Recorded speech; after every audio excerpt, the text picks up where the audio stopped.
Buenos días. En primer lugar, quiero darle las gracias a José Coustel, el jefe, por haberme invitado a esta charla.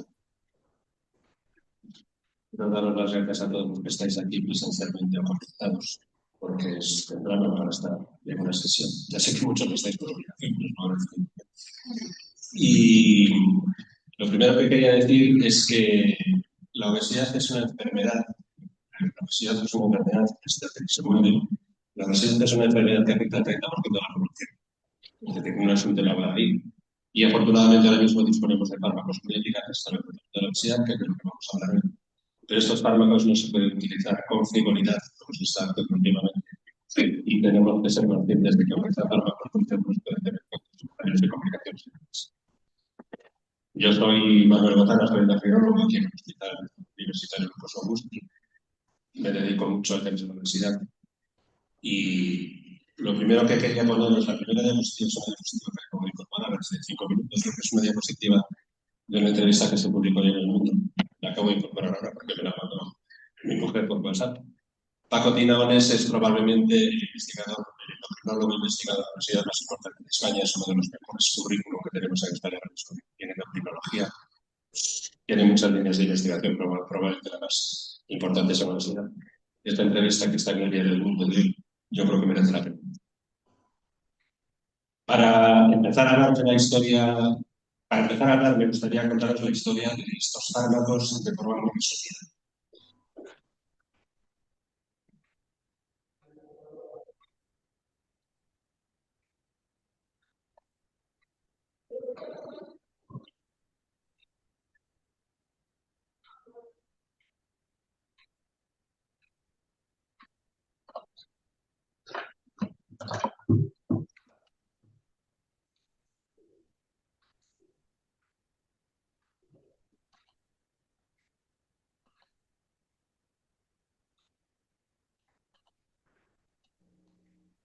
Bueno, gracias.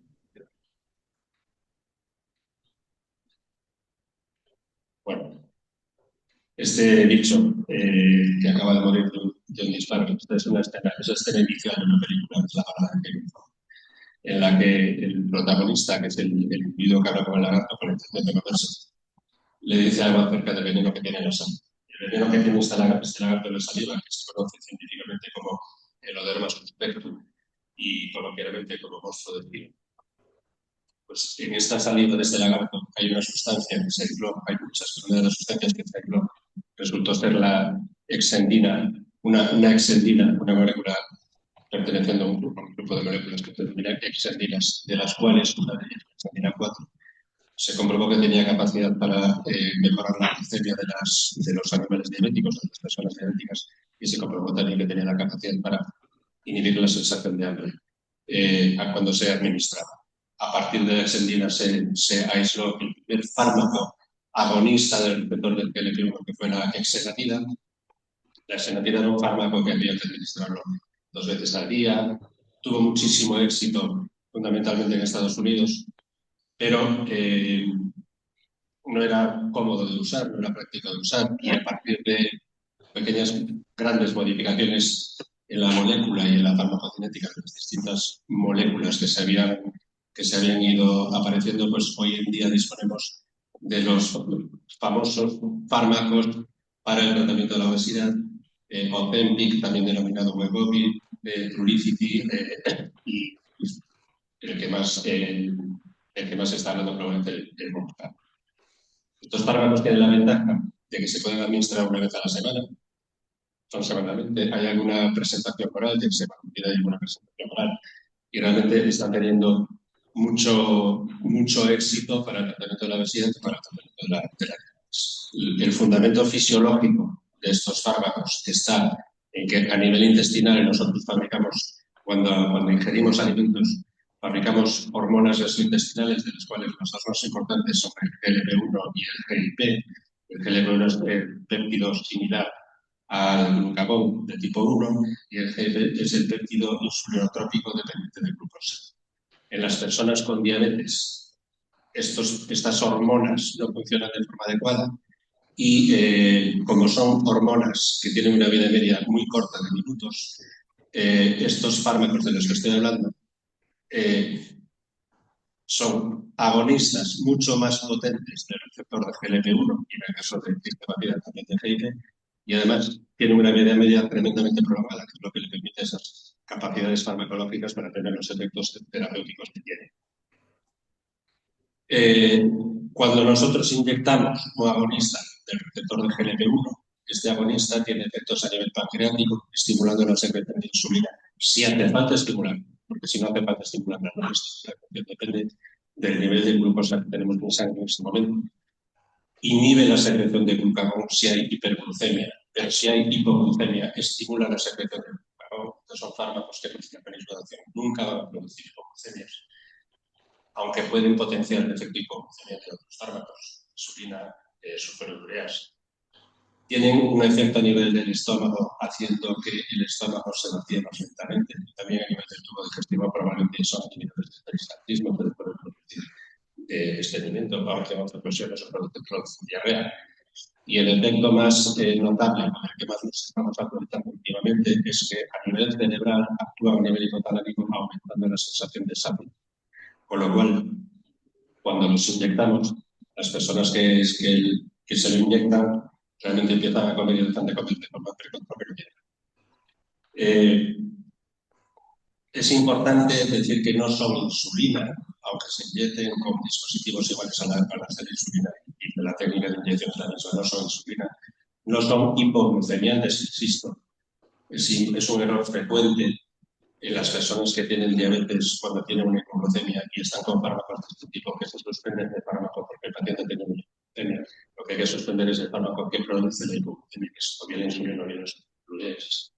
Estos fármacos no son hipoglucemiantes y no son fármacos anoréxicos clásicos en los que se manejaban habitualmente para el tratamiento de la obesidad. Los beneficios, después voy a poner unas diapositivas gráficas correspondientes a los ensayos clínicos más impactantes, pero sabemos que reducen eventos cardiovasculares en personas con obesidad, sabemos que reducen la progresión de la enfermedad renal en las personas que tienen enfermedad renal diabética y sabemos que inducen pérdida de peso, que es un poco el motivo por el que estamos hablando hoy aquí probablemente.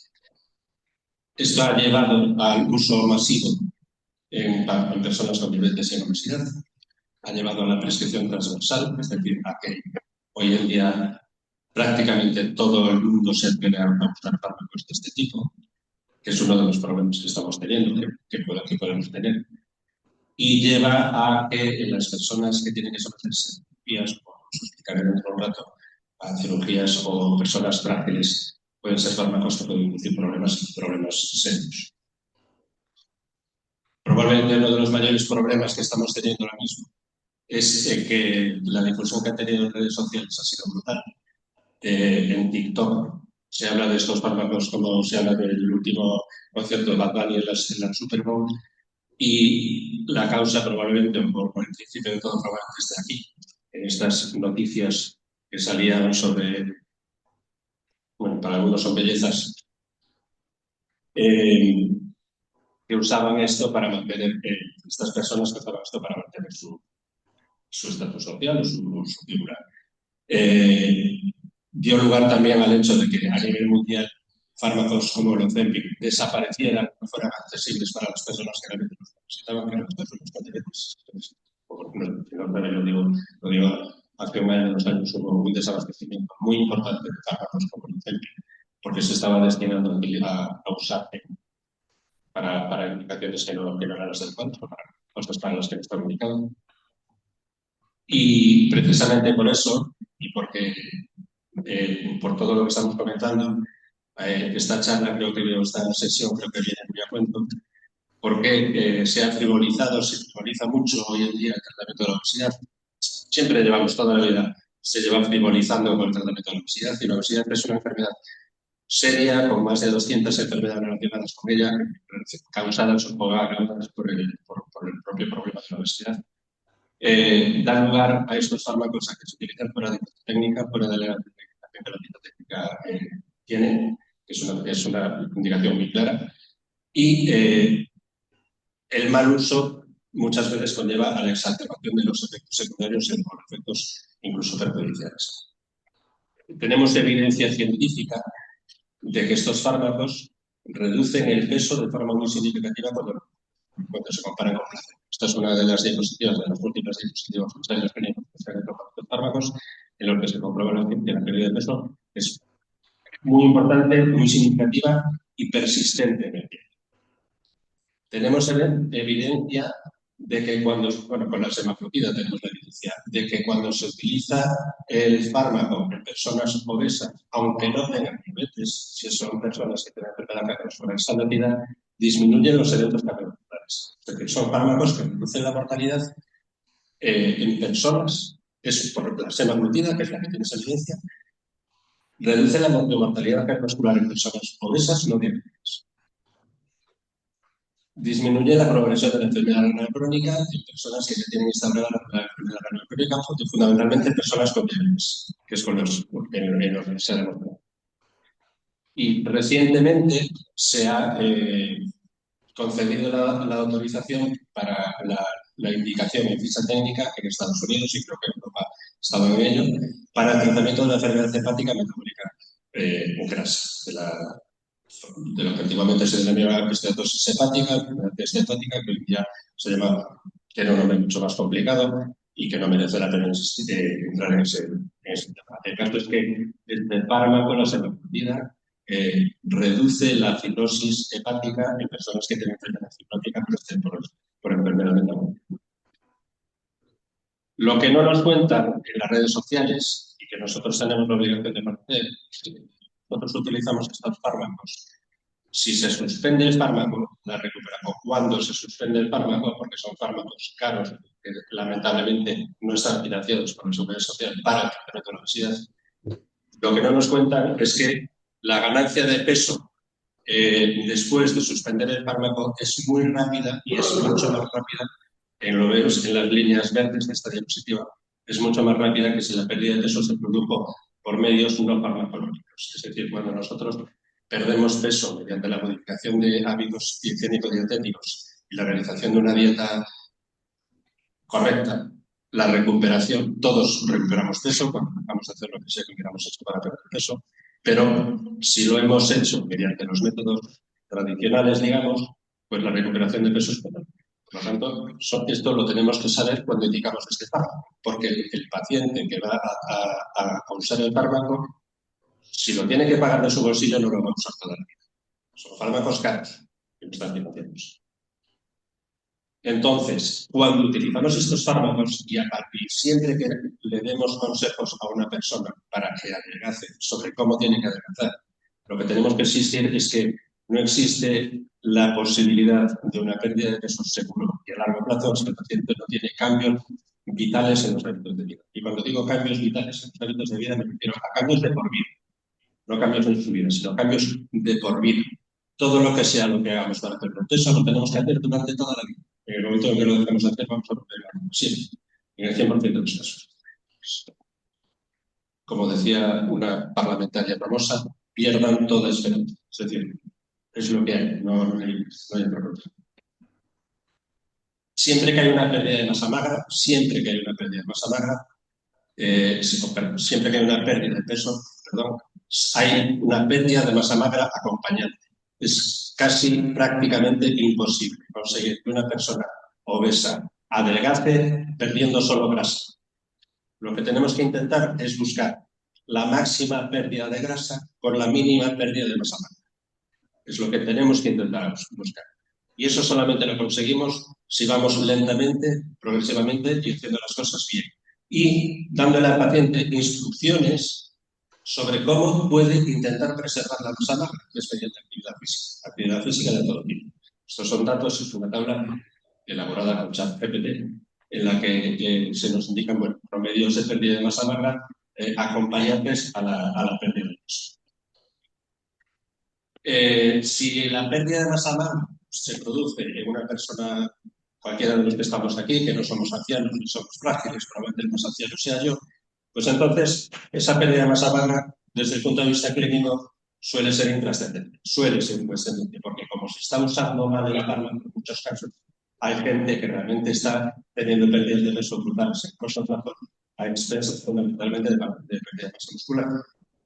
Pero tenemos que tener sobre todo cuidado en aquellas personas que tienen unos perfiles en los que la pérdida de masa magra puede tener más impacto funcional. Son personas con edad avanzada, personas frágiles o con comorbilidades crónicas, que ya tienen personas que ya tienen una baja masa muscular de forma basal.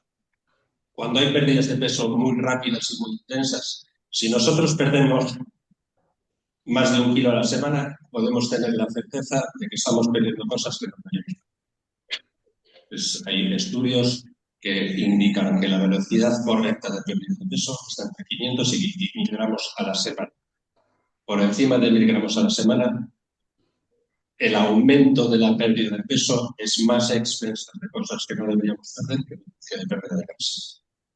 Y también si el paciente tiene una ingesta proteica insuficiente. Y la ingesta proteica es frecuentemente insuficiente en las personas que utilizan estos fármacos, porque se tiende a comer menos alimentos proteicos. Son más difíciles de masticar, no tengo hambre, la proteína me sacia antes, entonces dejo de tomar la carne, dejo de tomar el pescado y me alimento. Con lo cual, estos fármacos también favorecen que disminuya la ingesta proteica. Entonces es importante insistirle a las personas que prioricen el alimento proteico para evitar problemas.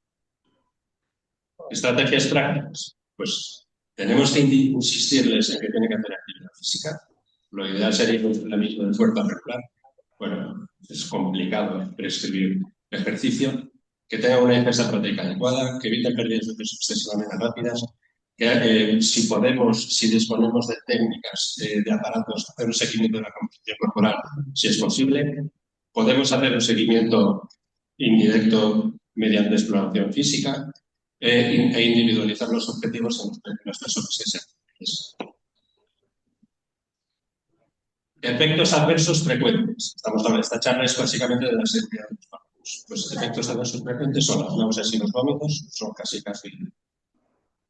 no en el 100% de los pacientes, pero son muy frecuentes. Cuando prescribimos un fármaco de este tipo, es muy importante empezar con dosis muy bajas, ir aumentándolos de forma progresiva y advertir a la persona que se va a empezar a utilizar que probablemente tenga estas molestias, que son molestias transitorias y que no porque las tenga el fármaco le está haciendo daño y ni debe de dejarlo porque desaparece, si no desaparece, desde luego mejora.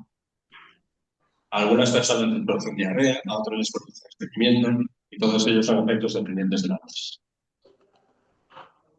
Hipoglucemias. En esta diapositiva pongo raras hematoterapia. Bueno, cuando se hacen ensayos clínicos con fármacos de este tipo, siempre hay algún paciente que dice que tuvo una hipoglucemia y el investigador tiene que registrar hipoglucemia.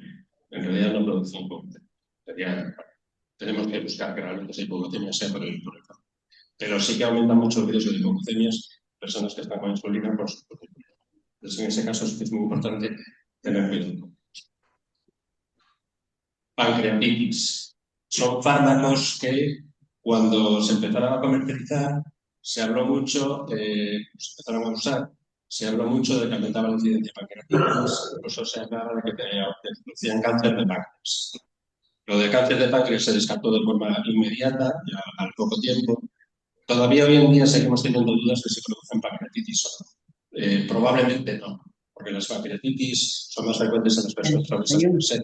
Las pancreatitis son más frecuentes en las personas con diabetes per se.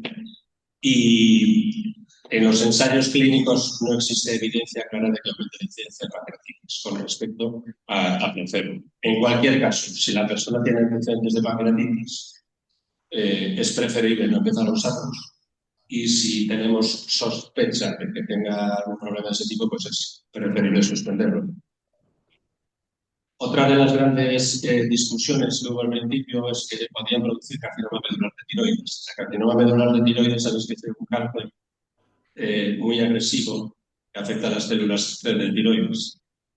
A nivel de humanos, no parece que sea el caso de que produzcan carcinoma medular del tiroides. Estos fármacos no parece, no, siquiera la receta que no lo producen. Porque las células C humanas no tienen receptores para GLP-1. El problema surgió, la duda surgió porque en los ratones, las células C de los ratones, de los roedores, sí que tienen receptores para GLP-1. Entonces, en los roedores estos fármacos sí que producen carcinoma medular de tiroides. Pero afortunadamente no todos somos ratas. Entonces, los que no somos ratas no tenemos que tener este problema. Sí que se contraindica cuando hay antecedentes de carcinoma medular de tiroides o personas que tienen una neoplasia endovenosa múltiple, una situación que va a aumentar la aparición de carcinoma, entonces mejor no utilizarlo. Otro problema, la posible litiasis de la colelitiasis asociada a la pérdida de peso. No es que el fármaco produzca directamente colelitiasis, pero cuando hay pérdidas muy rápidas de peso, sí que se favorece la aparición de colelitiasis. Entonces aquí tenemos que tener cuidado, sobre todo si el paciente ya tiene una colelitiasis previa, que es una entidad que tampoco es buena. Se habló inicialmente del empeoramiento de la retinopatía. Cuando se empezaron a hacer los primeros ensayos clínicos en personas con diabetes con semaglutida, no se había tenido la precaución, no se esperaba que la mejoría en el control glucémico fuera tan rápidamente producida. Entonces, había un grupo de personas que tenían una retinopatía diabética y eso ya lo sabíamos de antes. Cuando una persona tiene una retinopatía diabética, sobre todo si es una retinopatía diabética proliferativa, si le mejoramos muy rápidamente la glucemia, la retinopatía empeora. Y este es lo que se cree que sucedió. Empezamos a utilizar los fármacos, que era muy potente para mejorar la glucemia. Y en las personas que tenían una retinopatía diabética de base, una retinopatía ya moderada severa, había un empeoramiento, no por culpa del fármaco, sino por culpa del rápido mejoría rápida de una semana y media con dolor de garganta. Es uno de los problemas que potencialmente más graves con los mañanos, desde el punto de vista de riesgo vital, porque una persona que está utilizando fármacos de este tipo tiene un vaciamiento gástrico mucho más lento de lo normal. Y no es raro. De hecho, ya ha habido accidentes anestésicos, pacientes anestésicos este tipo de broncoaspiraciones. Una persona que se tiene que anestesiar, se tiene que dormir y tiene todavía restos de alimentos en el estómago, lo cual produce una broncoaspiración. La anestesia está Entonces, hoy en día ya se recomienda tener en cuenta los tratamientos de estos fármacos, indicarles las 24 o 48 horas previas que hagan una dieta exclusivamente líquida. Incluso se puede contemplar la persona en cámara de contenido del estómago. Hay guías que recomiendan omitir la última dosis. Y yo personalmente, teniendo en cuenta la farmacocinética de estos fármacos, que es de una semana, la vida media es de una semana, pero la vida media quiere decir que a cabo de una semana la concentración está en la mitad, no que haya desaparecido. Por lo cual yo creo que es preferible recomendarle que omita las dos últimas, no la primera dosis, no la última dosis. Sabemos que producen disminución de eventos cardiovasculares, sabemos que producen disminución de la neurosis. Son fármacos muy buenos, son fármacos muy potentes, tenemos herramientas muy potentes. Si tuviéramos sonido, que no lo tenemos, porque decirles que no, disculpa mía, el abuelo de Spiderman le estaría diciendo a Spiderman que un gran poder conlleva una gran responsabilidad. Y tenemos que tener en cuenta que tenemos en nuestras manos fármacos muy potentes, pero que los prescribimos estamos adquiriendo una responsabilidad para tenemos que tenerlo claro. Vale. Como resumen, no están exentos de efectos secundarios, tienen que ser usados solo cuando están indicados, no fuera de técnica. Si hay pancreatitis, tenemos que evitarlos. Si hay colelitiasis, tenemos que evitarlos. Tener cuidado con ellos. Tenemos que tener mucha atención con esta anestesia, sobre todo en cirugías urgentes, programadas. Y en cualquier caso, siempre... No en esto, sino la última crisis. La última crisis en verano, o el polen. Vale.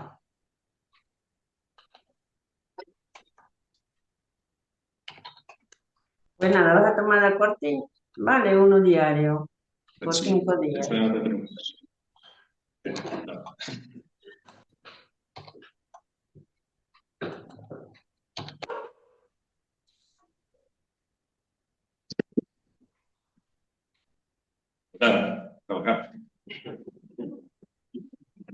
Vale.